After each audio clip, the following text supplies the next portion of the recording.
This is for you, Sekishusai, you bastard. With every pull and tug, he execrated the giants he respected, those supermen who had brought him here and whom he must and would conquer. One for you, Negan, and you, Takuan. He was climbing over the heads of his idols, trampling over them, showing them who was best. He and the mountain were now one, but the mountain, as if astonished to have this creature clawing into it, snarled and spit out regular avalanches of gravel and sand. Musashi's breath stopped as though someone had clapped his hands over his face. As he clung to the rock, the wind gusted, threatening to blow him away, rock and all. Then suddenly he was lying on his stomach, his eyes closed, not daring to move. But in his heart he sang a song of exultation. At the moment when he had flattened out, he had seen the sky in all directions, and the light of dawn was suddenly visible in the white sea of clouds below. I've done it, I've won. The instant he realized he had reached the top, his strained willpower snapped like a bowstring. The wind at the summit showered his back with sand and stones.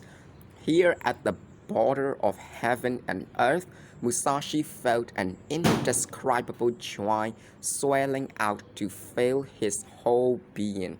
His sweat-drenched body united with the surface of the mountain. The spirit of man and the spirit of the mountain were performing the great work of procreation in the vast expanse of nature at dawn.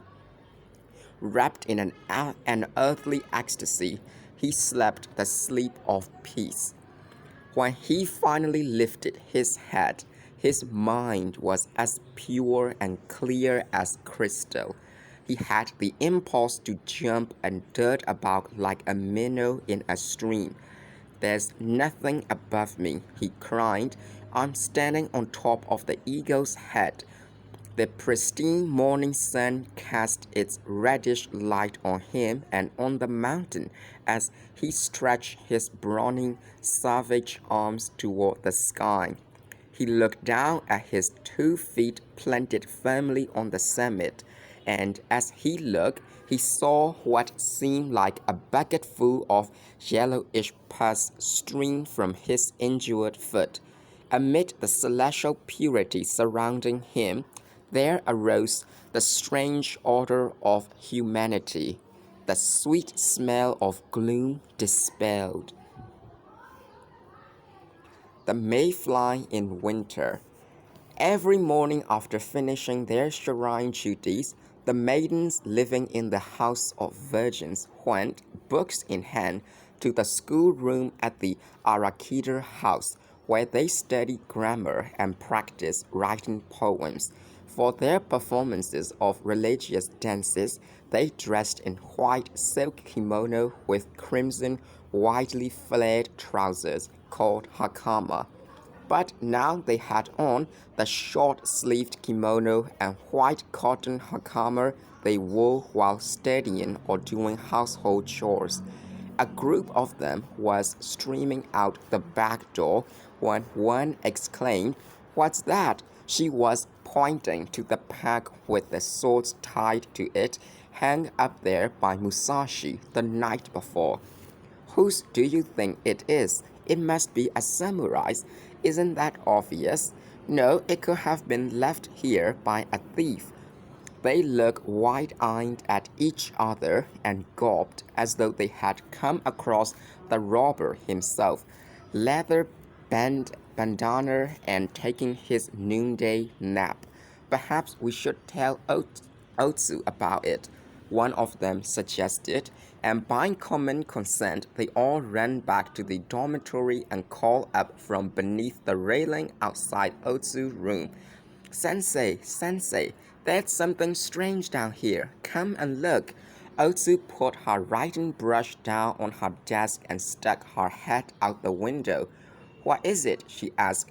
"A thief left his swords and a bundle behind. They are over there, hanging on the back wall." "Really? You better take them over to the Arakita house." "Oh, we can't. We are afraid to touch them." "Aren't you making a big fuss over nothing? Run along to your lessons now and don't waste any more time." By the time Otsu came down from her room, the girls had gone. The only people in the dormitory were the old woman who did the cooking and one of the maidens who had taken ill. "Whose things are those hanging up here?" Otsu asked the cook. The woman did not know, of course. "I'll take them over to the Arakita house," Otsu said. When she took the pack and swords down, she nearly dropped them. They were so heavy. Legging them with both hands, she wondered how men could walk about carrying so much weight. Otsu and Jotaro had come here 2 months earlier after traveling up and down the Eager, Omi, and Mino high roads in search of Musashi. Upon their arrival in Ise, they had decided to settle down for the winter since it would be difficult to make their way through the mountains in the snow. At first, Otsu had given flute lessons in the Tober district, but then she had come to the attention of the head of the Arakita family, who, being the official ritualist, ranked second only to the chief priest. When Arakita asked Otsu to come to the shrine to teach the maidens, she had consented, not so much out of a desire to teach as out of her interest in learning the ancient sacred music. Then, too, the peacefulness of the shrine's forest had appealed to her, as had the idea of living for a while with the shrine maidens, the youngest of whom was 13 or 14, and the oldest around 20. Jotaro had stood in the way of her taking the position, for it was forbidden to have a male even of his age living in the same dormitory as the maidens. The arrangement they arrived at was that Jotaro could sweep the sacred gardens in the daytime and spend his nights in the Arakita's woodshed. As Otsu passed through the shrine gardens, a forbidden and earthly breeze whistled through the leafless trees. One thin column of smoke rose from a distant grove, and Otsu thought of Jotaro, who was probably there cleaning the grounds with his bamboo broom. She stopped and smiled, pleased that Jotaro, the incorrigible, was minding very well these days, applying himself dutifully to his chores at just the age when young boys think of nothing but playing and amusing themselves. The loud cracking noise she heard sounded like a branch breaking off a tree. It came a second time, and clutching her load, she ran down the path through the grove, calling, "Jotaro, Jotaro." "Yes," came the lusty reply. In no time she heard his running footsteps, but when he drew up before her, he said merely, "Oh, it's you." "I thought you were supposed to be walking," said Otsu sternly. "What are you doing with that wooden sword, and dressed in your white work clothes too?" "I was practicing on the trees." "Nobody objects to your practicing, but not here, Jotaro. Have you forgotten where you are? This garden symbolizes peace and purity. It's a holy area, sacred to the goddess who is the ancestress of us all. Look over there. Don't you see the sign saying it's forbidden to damage the trees or hurt or kill the animals? It's a disgrace for a person who walks here to be breaking off branches with a wooden sword." "Oh, I know all that," he grumbled, a look of resentment on his face. If you know it, why do you do it? If Master Arakita caught you at it, you'd really be in trouble. I don't see anything wrong with breaking off dead limbs. It's all right if they are dead, isn't it? No, it is not. Not here. That's how much you know. Just let me ask you a question. What might that be? If this garden is so important, why don't people take better care of it? It's a shame they don't. To let it run down this way is like letting weeds grow in one's soul. It wouldn't be so bad if it were only weeds, but look at the trees. The ones split by lightning have been allowed to die, and the ones blown over by the typhoons are lying right where they fell. They are all over the place, and the birds have pecked at the roofs of the buildings until they leak. And nobody ever fixes any of the stone lanterns when they get knocked out of shape. How can you think this place is important? Listen, Otsu, isn't the castle at Osaka white and dazzling when you see it from the ocean at Satsu? Isn't Tokugawa Ieyasu building more magnificent castles at Fushimi and a dozen other places? Aren't the new houses of the daimyo and the rich merchants in Kyoto and Osaka glittering with gold ornaments? Don't the tea masters Rikyu and Kobori Enshu say that even a speck of dirt out of place in the tea house garden spoils the flavor of the tea? But this garden's going to ruin. Why? The only people walking in it are me and 3 or 4 old men. And look how big it is. Jotaro, said Otsu, putting her hand under his chin and lifting his face. You are doing nothing but repeating word for word what Master Arakita said in a lecture. Oh, did you hear it too? Indeed I did, she said reproachfully. Well, can't win all the time. Parroting what Master Arakita says will carry no weight with me. I don't approve of it, even when what he says is right. He is right, you know. When I hear him talk, I wonder whether Nobunaga and Hideyoshi and Ieyasu are really such great men. I know they're supposed to be important, but is it really so wonderful to take control of the country if you get the idea that you are the only person in it who counts? Well, Nobunaga and Hideyoshi weren't as bad as some of the others. At least they repaired the imperial palace in Kyoto and tried to make the people happy. Even if they did these things only to justify their conduct to themselves and others, they still deserve a lot of credit. The Ashikaga shoguns were much worse. How? You've heard about the Onin War, haven't you? The Ashikaga shogunate was so incompetent. There was constant civil war. Warriors fighting other warriors all the time to gain more territory for themselves. The ordinary people didn't get a moment's peace, and nobody had any real concern for the country as a whole. You mean those famous battles between the Yamanas and the Hosokawas?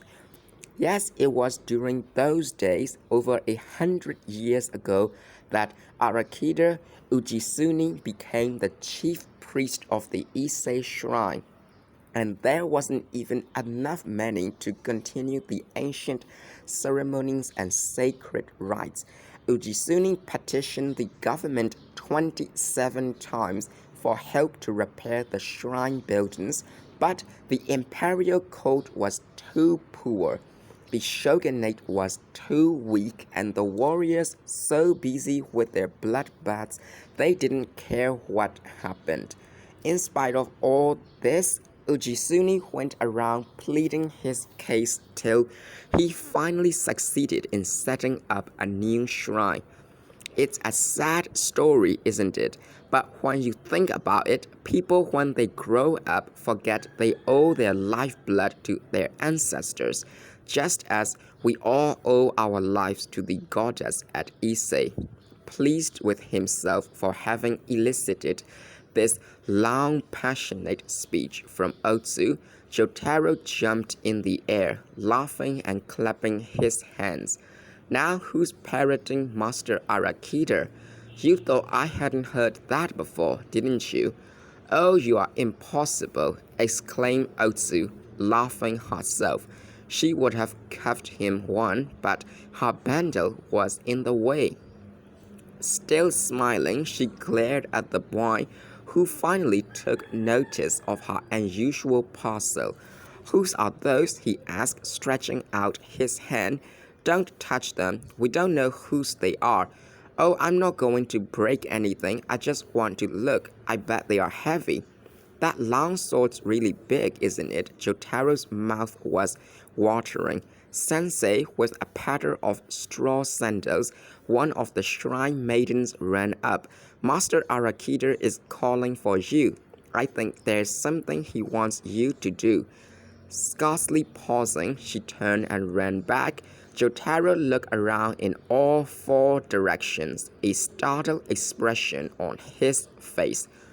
The wintry sun was shining through the trees, and the twigs swayed like wavelets. His eyes looked as though they had spotted a phantom among the patches of sunlight. What's the matter? Asked Otsu.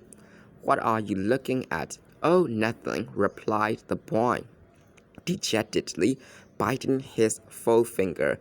When that girl called teacher, I thought for a second she meant my teacher. Otsu, too, suddenly felt sad and a little annoyed. Though Jotaro's remark had been made in all innocence, why did he have to mention Musashi? Despite Takuan's advice, she could not conceive of trying to expel from her heart the longing she cherished for Musashi. Takuan was so unfeeling. In a way, she pitied him and his apparent ignorance of the meaning of love. Love was like a toothache. When Otsu was busy, it did not bother her, but when the remembrance struck her, she was seized by the urge to go out on the highways again, to search for him, to find him, to place her head on his chest and shed tears of happiness. Silently, she started walking. Why was he, of all the sorrows that beset living beings, surely the most gnawing, the most wretched, the most agonizing, was not to be able to lay eyes on the person one pined for? Tears streaming down her cheeks, she walked on. The heavy swords with their worn fittings meant nothing to her. How could she have dreamed she was carrying Musashi's own belongings? Jotaro, sensing he had done something wrong, followed sadly a short distance behind. Then, as Otsu turned into the gate at the Arakita house, he ran up to her and asked, Are you angry about what I said? Oh, no, it's nothing. I'm sorry, Otsu. I really am. It's not your fault. I just feel kind of sad, but don't worry about it. I'm going to find out what Master Arakita wants. You go back to your work. Arakita Ujitomi called his home the House of Study. He had converted part of it into a school, attended not only by the shrine maidens, but also by 40 or 50 other children from the 3 counties belonging to Ise Shrine. He was trying to impart to the young a type of learning not currently very popular, the study of ancient Japanese history, which in the more sophisticated towns and cities was considered irrelevant. The early history of the country was intimately connected with Ise Shrine and its lands, but this was an age when people tended to confuse the fate of the nation with that of the warrior class, and what had happened in the distant past counted for little. Ujitomi was fighting a lonely battle to plant the seeds of an earlier, more traditional culture among the young people from the shrine area. While others might claim provincial regions had nothing to do with the national destiny, Ujitomi took a different view. If he could teach the local children about the past, perhaps, he thought, its spirit would one day thrive like a great tree in the sacred forest. With perseverance and devotion, he talked to the children each day about the Chinese classics and the record of ancient matters, the earliest history of Japan, hoping that his charges would eventually come to value these books. He had been doing this for more than 10 years. To his way of thinking, Hideyoshi might seize control of the country and proclaim himself regent. Tokugawa Ieyasu might become the omnipotent barbarian subjugating shogun, but young children should not, like their elders, mistake the lucky star of some military hero for the beautiful sun. If he labored patiently, the young would come to understand that it was the great sun goddess, not an uncouth warrior dictator who symbolized the nation's aspirations. Arakita emerged from his spacious classroom, his face a little sweaty. As the children flew out like a swarm of bees and darted quickly off to their homes, a shrine maiden told him Otsu was waiting. Somewhat flustered, he said, "That's right, I sent for her, didn't I? I completely forgot. Where is she?" Otsu was just outside the house, where she had been standing for some time listening to Arakita's lecture. "Here I am," she called. "Did you want me?" "I'm sorry to have kept you waiting. Come inside." He led her to his private study, but before sitting down, pointed to the objects she was carrying and asked what they were. She explained how she came to have them. He squinted and stared suspiciously at the swords. "Ordinary worshippers wouldn't come here with things like that," he said.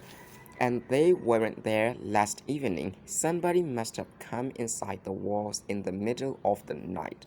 Then, with a distasteful expression on his face, he grumbled, "This may be some samurai's idea of a joke, but I don't like it." "Oh, can you think of anyone who would want to suggest that a man had been in the house of virgins?" "Yes, I can. As a matter of fact, that's what I wanted to talk to you about." "Does it concern me in some way?" "Well, I don't want you to feel bad about it, but it's like this. There's a samurai who has taken me to task for putting you in the same dormitory with the shrine maidens. He says he's warning me for my own sake. Have I done something that reflects on you? There's no reason to be upset.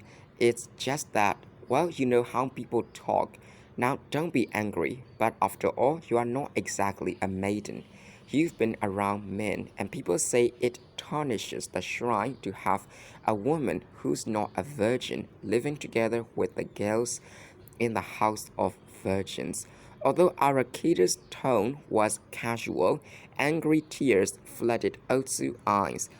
It was true that she had traveled around a lot, that she was used to meeting people, that she had wandered through life with this old love clinging to her heart. Maybe it was only natural for people to take her as a woman of the world. It was nevertheless a shattering experience to be accused of not being chaste, when in fact she was. Arakita did not seem to attach much importance to the matter. It simply disturbed him that people were saying things, and since it was the end of the year and all that, as he put it, he wondered if she would be as so good as to discontinue the flute lessons and move out of the house of virgins. Otsu consented quickly, not as an admission of guilt, but because she had not planned to stay on and did not want to cause trouble, especially to Master Arakita. Notwithstanding her resentment at the falseness of the gossip, she promptly thanked him for his kindness during her stay and said that she would leave within the day. Oh, it's not all that urgent, he assured her, reaching out to his small bookcase and taking out some money, which he wrapped in paper. Jotaro, who had followed Otsu, chose this moment to put his head in from the veranda and whispered, "If you're going to leave, I'll go with you. I'm tired of sweeping their old garden anyway." "Here's a little gift," said Arakita. "It's not much, but take it and use it for travel money." He held out the packet containing a few gold coins. Otsu refused to touch it. With a shocked look on her face, she told him she deserved no pay for merely giving flute lessons to the girls. Rather, it was she who should be paying for her food and lodging. "No," he replied, "I couldn't possibly take money from you, but there is something I would like you to do for me in case you happen to be going to Kyoto. You can think of this money as payment for a favor. I'll be glad to do anything you ask, but your kindness is payment enough." Arakita turned to Jotaro and said, "Why don't I give him the money? He can buy things for you along the way." "Thank you," said Jotaro, promptly extending his hand and accepting the packet. As an afterthought, he looked at Otsu and said, It's all right, isn't it?" Confronted with a fait accompli, she gave in and thanked Arakita. "The favor I want to ask," he said, "is that you deliver a package from me to Lord Karasumaru Mitsuhiro, who lives at Horikawa in Kyoto." While speaking, he took 2 scrolls down from the set of staggered shelves on the wall. "Lord Karasumaru asked me 2 years ago to paint these. They are finally done. He plans to write in the commentary to go with the pictures and present the scrolls to the emperor. That's why I don't want to entrust them to an ordinary messenger or courier. Will you take them to him and make sure they don't get wet or spoiled on the way?" This was a commission of unexpected importance, and Otsu hesitated at first, but it would hardly do to refuse, and after a moment she agreed. Arakita then took out a box and some oiled paper, but before wrapping and sealing the scrolls, said, "Perhaps I should show them to you first." He sat down and began unrolling the paintings on the floor before them. He was obviously proud of his work and wanted to take a last look himself before parting with it. Otsu gasped at the beauty of the scrolls, and Jotaro's eyes widened as he bent over to examine them more closely. Since the commentary had not yet been written in, neither of them knew what story was depicted. But as Arakita unrolled scene after scene, they saw before them a picture of life at the ancient imperial court, fastidiously executed in magnificent colors with touches of powdered gold. The paintings were in the Tosa style, which was derived from classic Japanese art.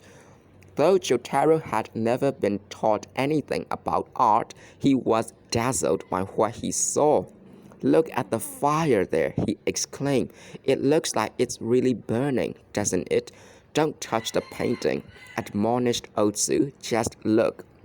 While they gazed in admiration, a servant entered and said something in a very low voice to Arakita, who nodded and replied, "I see. I suppose it's all right. Just in case, though, you better have the man make out a receipt." With that, he gave the servant the pack and the 2 swords Otsu had brought to him. Upon learning that their flute teacher was leaving, the girls in the House of Virgins were disconsolate.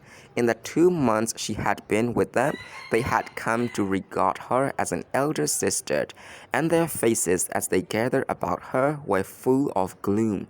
"Is it true? Are you really going away? Won't you ever come back?"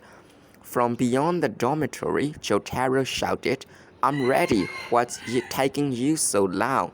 He had doffed his white robe and was once again dressed in his usual short kimono, his wooden sword at his side. The cloth-wrapped box containing the scrolls was suspended diagonally across his back.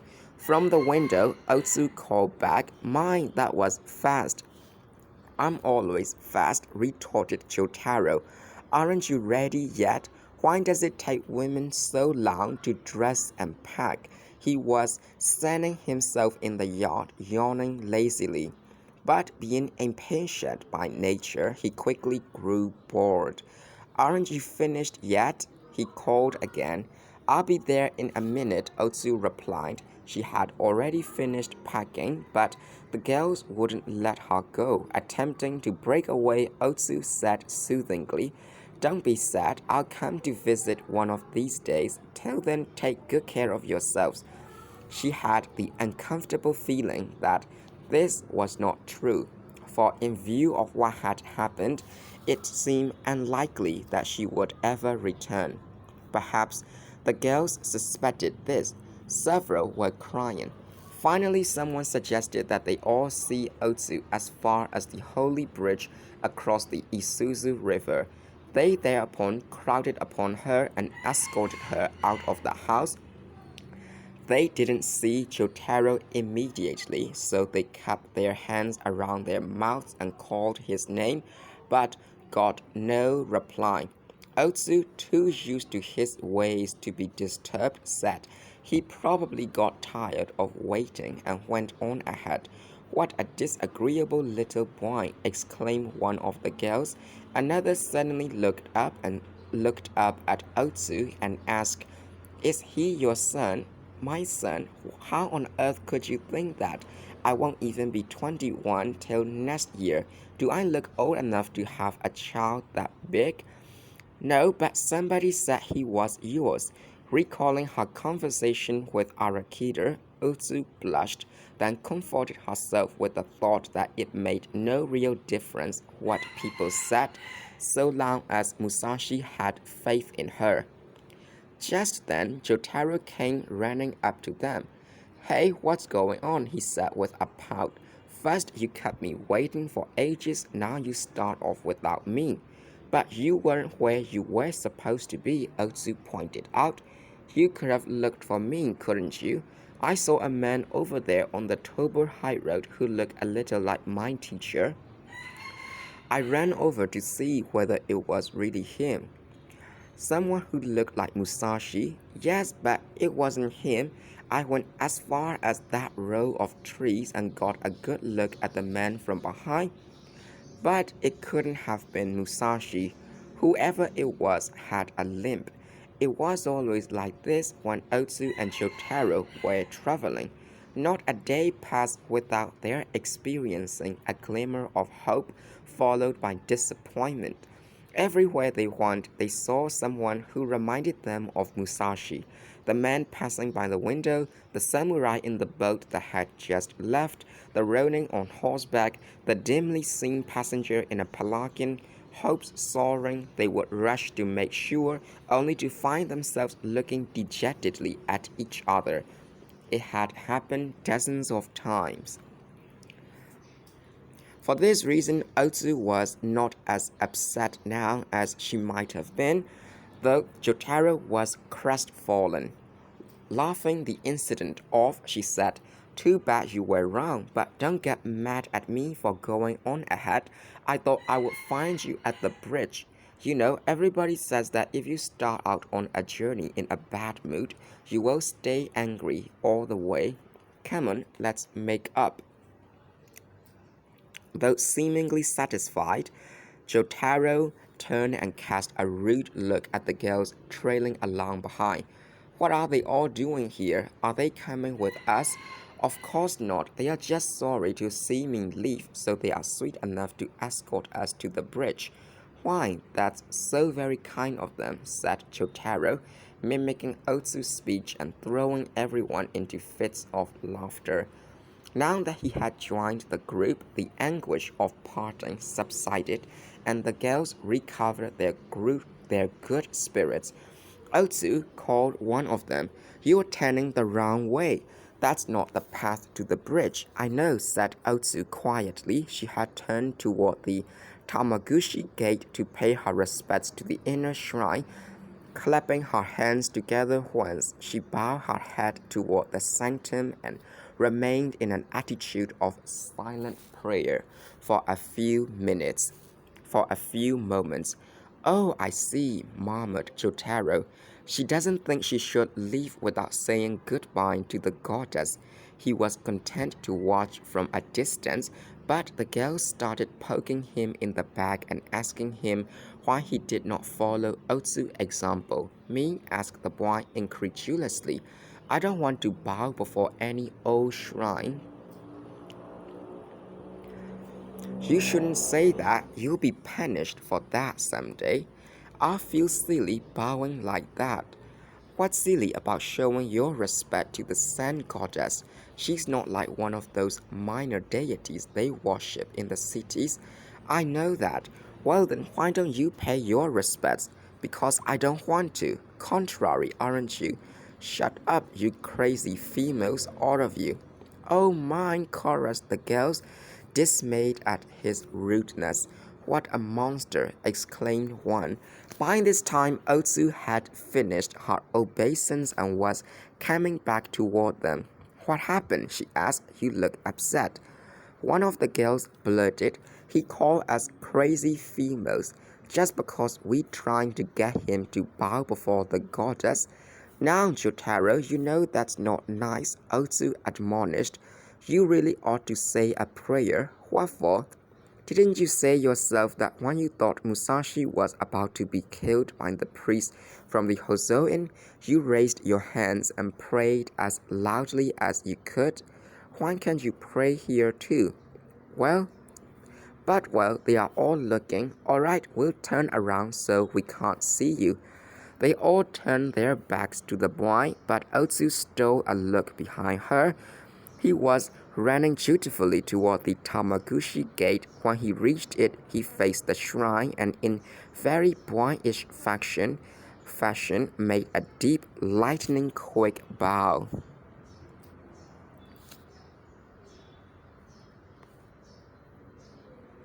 The Pinwheel. Musashi sat on the narrow veranda of a little seafood shop facing the sea. The shop's specialty was sea snails served boiling in their shells. Two women divers, baskets of freshly caught tarpon shells on their arms, and a boatman stood near the veranda. While the boatman urged him to take a ride around the offshore islands, the two women were trying to convince him he needed some sea snails to take with him wherever he was headed. Musashi was busily engaged in removing the past soil's bandage from his foot. Having suffered intensely from his injury, he could hardly believe that both the fever and the swelling were finally gone. The foot was again normal size, and though the skin was white and shriveled, it was only slightly painful. Waving the boatmen and divers away, he lowered his tender foot onto the sand and walked to the shore to wash it. Returning to the veranda, he waited for the shop girl he had sent to buy new leather socks and sandals. When she came back, he put them on and took a few cautious steps. He still had a slight limp, but nothing like before. The old man cooking snails looked up. "The ferryman's calling you. Weren't you planning to cross over to Ominato?" "Yes, I think there's a regular boat from there to Tsu." "There is, and there are also boats for Yokkaichi and Kuwana." "How many days to the end of the year?" The old man laughed. "I envy you," he said. It's plain you don't have any here and debts to pay. Today's the 24th. Is that all? I thought it was later. How nice to be young. As he trotted to the ferry landing, Musashi felt an urge to keep running, farther and farther, faster and faster. The change from invalid to healthy man had lifted his spirits, but what made him far happier was the spiritual experience he had had that morning. The ferry was already full, but he managed to make room for himself. Directly across the bay at Ominato, he changed to a bigger boat bound for Owari. The sails filled and the boat glided over the glass-like surface of the Bay of Ise. Musashi stood huddled with the other passengers and gazed quietly across the water to his left, at the old market, Yamata, and the Matsuzaka High Road. If he went to Matsuzaka, he might have a chance to meet the prodigious swordsman Mikogami Tenzin. But no, it was too soon for that. He disembarked at Tsu as planned. No sooner was he off the boat than he noticed a man walking ahead of him with a short bar at his waist. Wrapped around the bar was a chain, and at the end of the chain was a ball. The man also wore a short field sword in a leather sheath. He looked to be 42 or 43. His face, as dark as Musashi's, was pockmarked, and his reddish hair was pulled back in a knot. He might have been taken for a freebooter, were it not for the young boy following him. Soot blackened both cheeks, and he carried a sledgehammer.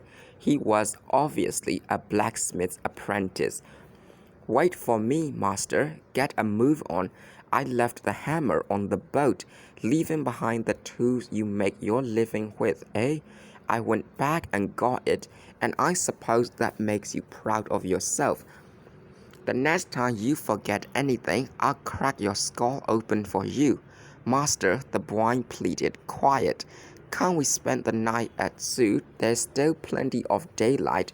We can make it home by nightfall." "I'd like to stop somewhere anyway. As long as we are on a trip, we might as well enjoy it." "Don't talk nonsense." The street into the town was lined with souvenir shops and infested with inn touts, just as in other port towns. The apprentice again lost sight of his master and searched the crowd worriedly until the man emerged from a toy shop with a small, colorful pinwheel. "Igor," he called to the boy. "Yes, sir." "Carry this, and be careful it doesn't get broken. Stick it in your collar. Souvenir for the baby?" Granted the man.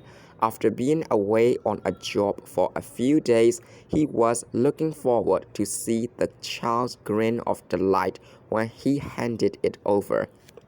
It almost seemed that the pair were leading Musashi.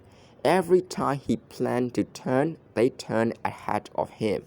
It occurred to Musashi that this blacksmith was probably Shishido Baiken, but he could not be sure, so he improvised a simple strategy to make certain. Feigning not to notice them, he went ahead for a time, then dropped back again, eavesdropping all the while. They went through the castle town and then toward the mountain road to Suzuka, presumably the route Baiken would take to his house. Putting this together with snatches of overheard conversation, Musashi concluded that this was indeed Baiken. He had intended to go straight to Kyoto, but this chance meeting proved too tempting. He approached and said in a friendly manner, "Going back to Umehata?"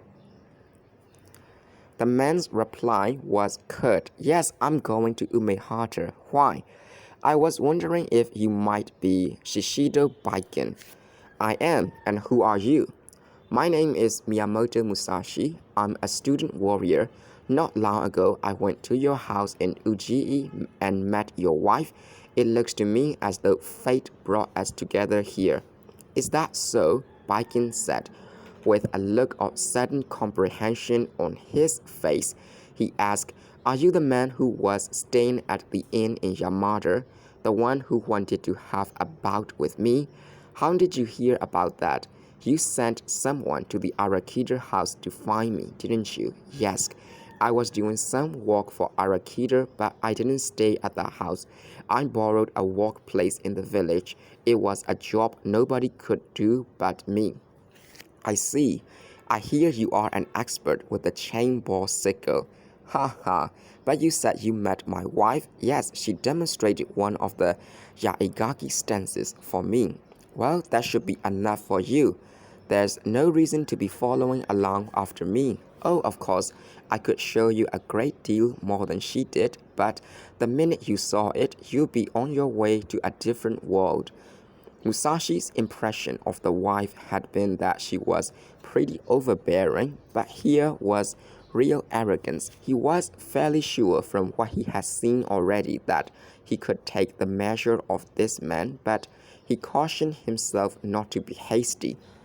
Taguan had taught him life's first lesson, namely that there are a lot of people in the world who may very well be one's betters. The lesson had been reinforced by his experiences at the Hozoin and at Koyagyu Castle. Before letting his pride and confidence betray him into underestimating an adversary, he wanted to size him up from every possible angle. While laying his groundwork, he would remain sociable, even if at times this might strike his opponent as being cowardly or subservient. In replying to Baikin's contemptuous remark, he said, with an air of respect befitting his youth, I see, I did indeed learn a good deal from your wife, but since I have had the good fortune to meet you, I'll be grateful if you would tell me more about the weapon you use. If all you want to do is talk, fine. Are you planning to stay overnight at the inn by the barrier? That's what I had in mind, unless you be kind enough to put me up for another night. You are welcome to stay if you are willing to sleep in the smithy with Iwa, but I don't rent an inn and we don't have extra bedding. At sunset, they reached the foot of Mount Suzuka. The little village under red clouds looked as placid as a lake.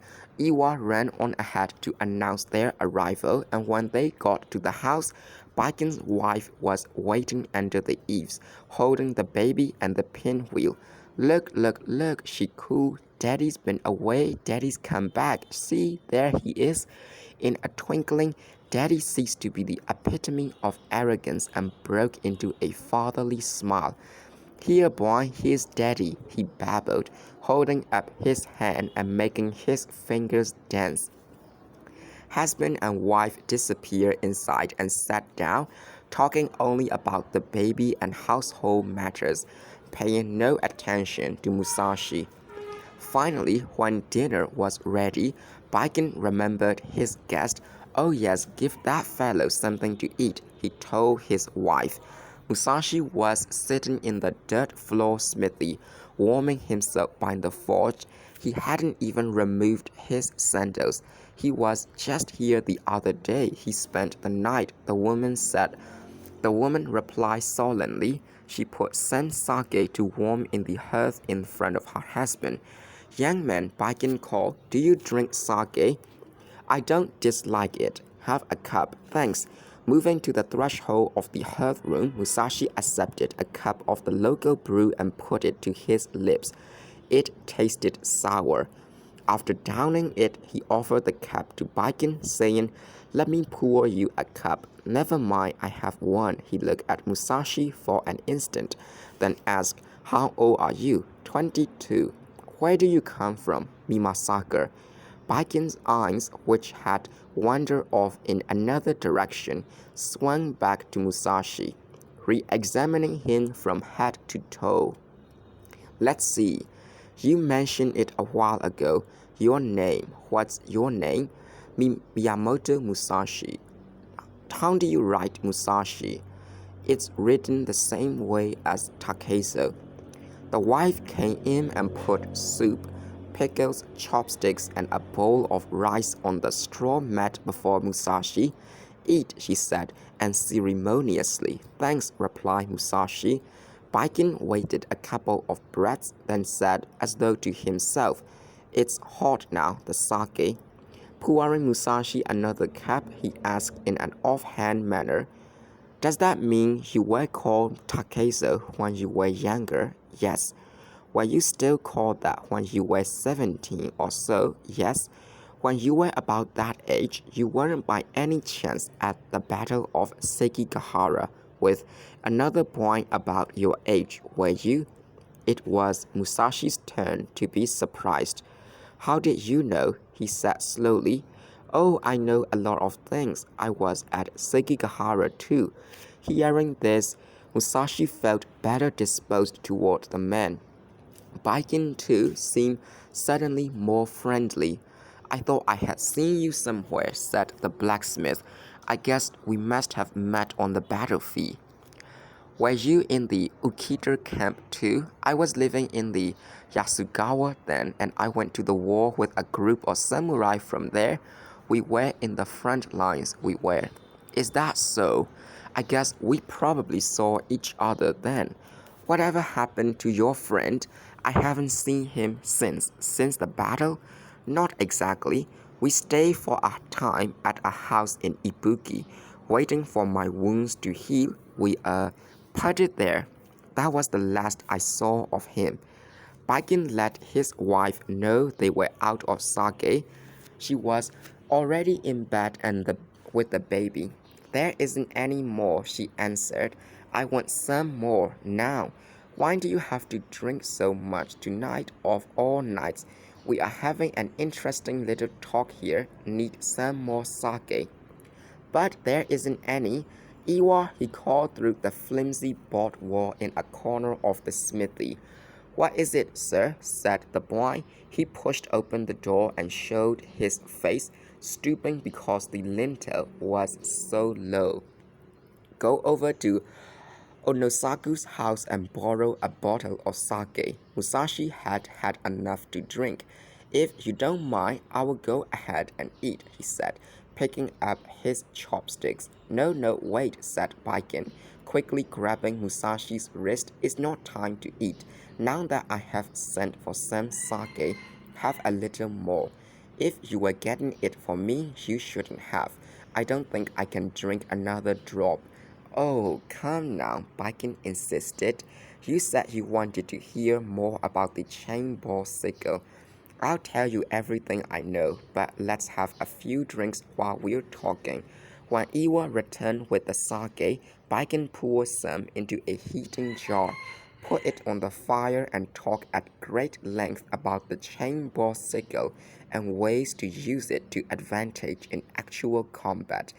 The best thing about it, he told Musashi, was that, unlike a sword, it gave the enemy no time to defend himself. Also, before attacking the enemy directly, it was possible to snatch his weapon away from him with the chain. A skillful throw of the chain, a sharp yank, and the enemy had no more sword. Still seated, Baiken demonstrated a stance. You see, you hold the sickle in your left hand and the ball in your right.